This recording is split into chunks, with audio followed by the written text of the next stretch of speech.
Hello friends, good morning. ओम शांति। मैं हूँ श्रद्धा, आपके लिए फिर एक नई मोटिवेशनल स्टोरी लेकर। दोस्तों, आप अगर मेरी स्टोरीज़ को पसंद कर रहे हैं और इसे आगे इसी तरह सुनना चाहते हैं तो प्लीज़ इसे लाइक करें, शेयर करें और सब्सक्राइब करें। और अगर आप इसमें कोई भी प्रकार का इम्प्रूवमेंट चाहते हैं तो कमेंट बॉक्स में लिख कर के बताएं। आप मेरी स्टोरीज़ को यूट्यूब के चैनल पर सुन सकते हैं इंस्पिरेशनल स्टोरीज़ के नाम से, और फेसबुक पेज पर भी जा कर के इसे सुन सकते हैं, जिसका जो पेज लिंक है वो इंस्पिरेशनल स्टोरी श्रद्धा के नाम से है। आज की जो हमारी स्टोरी है उसका नाम है वजन की पोटली। इस स्टोरी में बताया है कि कैसे अगर हम कोई भारी से भारी चीज़ भी उठाते हैं, लेकिन अगर हमारा दिल उसमें खुश रहता है, उसे पसंद करता है, तो वो हमारे को भारी सामान भी क्या होता है, हल्का लगने लग जाता है। क्योंकि हमारा उससे संबंध है, दिली संबंध है, दिल का प्यार है, तो वो हमें चीज़ें भारी नहीं लगती। लेकिन अगर वही हम मजबूरी से कोई चीज़ कर रहे हैं तो हमको वही चीज़ें भारी लगने लग जाती हैं। तो चलिए सुनते हैं आज की इस कहानी को। एक महात्मा तीर्थ यात्रा के सिलसिले में पहाड़ पर चढ़ रहे थे। पहाड़ बहुत ऊंचा था, दोपहर का समय था और सूर्य भी अपने चरम पर था। तेज़ धूप, गर्म हवाओं और शरीर से टपकते पसीने की वजह से महात्मा काफ़ी परेशान होने के साथ दिक्कतों से बेहाल हो गए। महात्मा जी सिर पर पोटली रखे हुए, हाथ में कमंडल थामे हुए, दूसरे हाथ से लाठी पकड़कर जैसे तैसे पहाड़ चढ़ने की कोशिश कर रहे थे। बीच बीच में थकान की वजह से वो सुस्ता भी लेते थे।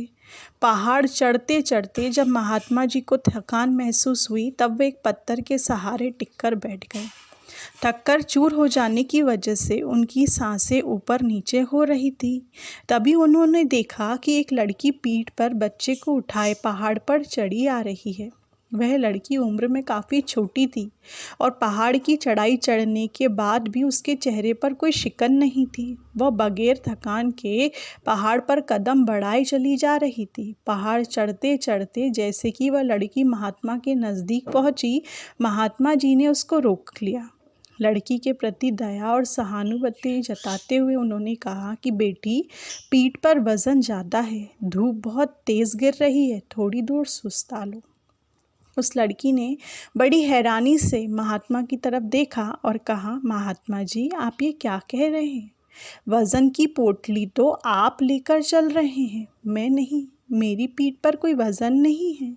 मैं जिसे उठाकर चल रही हूँ वो और कोई नहीं, मेरा छोटा भाई है और इसका कोई वज़न नहीं है।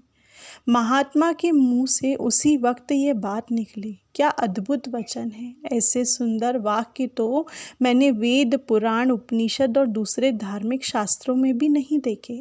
सच है दोस्तों, जहाँ आसक्ति है, ममत्व है, प्यार है, वहाँ पर बोझ है। जहाँ पर प्यार है वहाँ पर बोझ भी, वजन भी बोझ नहीं है। लेकिन जहाँ पर प्रेम है वहाँ पर कितना भी बोझ आप उठा लेंगे तो वो आपको वजन महसूस नहीं होगा।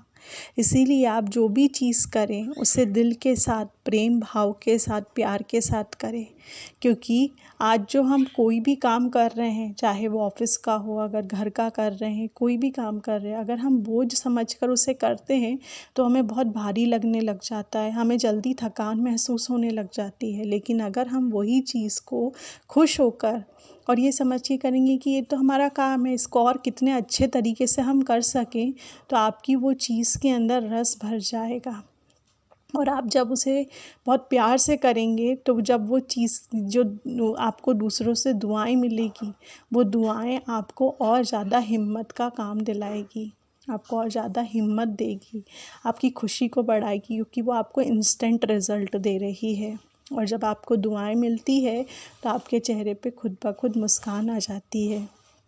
तो दोस्तों, हर कार्य को करने के पहले उसे वज़न ना समझकर, बोझ ना समझकर, उसे अपने किया हुआ कर्तव्य समझकर, उससे प्यार करके अगर करेंगे तो वही चीज़ बहुत अच्छी हो जाएगी। ओम शांति।